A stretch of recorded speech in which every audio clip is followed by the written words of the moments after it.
आध्यात्म क्या है? आध्यात्म एक दर्शन है, चिंतन धारा है, विद्या है, हमारी संस्कृति की परंपरागत विरासत है, ऋषियों मनुष्यों के चिंतन का निचोड़ है, उपनिषदों का दिव्य प्रसाद है। आत्मा, परमात्मा, जीव, माया, जन्म, मृत्यु, पुनर्जन्म, सृजन प्रलय की अबूझ पहलुओं को सुलझाने का प्रयत्न है आध्यात्म। यह अलग बात है इस प्रयत्न को अब तक कितनी सफलता मिल पाई है।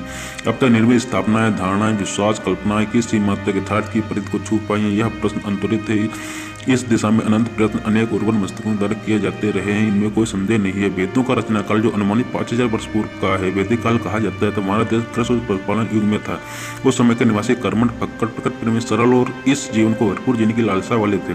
उन्होंने कुछ प्राकृतिक शक्तियों की पहचान की, जैसे मेघ, जल, अग्नि, वायु, सूर्य, उषा, संध्या आदि, और स्वयं इनको या इन्हें संचालित करने वाले काल्पनिक आकारों जैसे वरुण, इंद्र, रुद्र को देवों के रूप में मान्यता दी।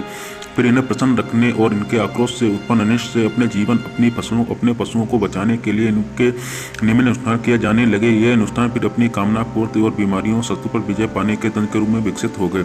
अज्ञात परतत्व की खोज, परमात्मा की खोज, परमात्मा के अस्तित्व, उसके स्वरूप, गुण, स्वभाव, कार्य पद्धति, जीवात्मा की कल्पना, परमात्मा से उसका संबंध, इस भौतिक संसार की रचना में उसकी भूमिका, जन्म से पूर्व, उसके पश्चात के स्थिति के बारे में जिज्ञासा, जीवन मरण चक्र और पुनर्जन्म की अवधारणा इत्यादि प्रश्नों पर चिंतन और चर्चाएं की गई और के आधार पर अपनी अपनी स्थापनाएं दी गई।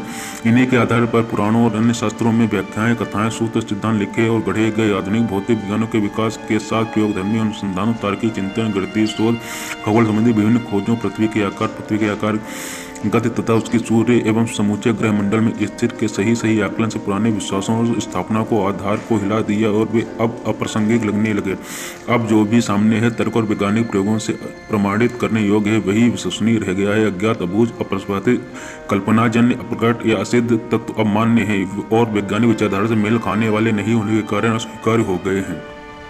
फिर भी यदि वे अपनी भावनाओं, धारणाओं, आस्थाओं, मान्यताओं, व्यक्तिगत अनुभवों के अनुकूल लगते हैं, तो हर व्यक्ति अपने विश्वास को बनाए रखने को स्वतंत्र है।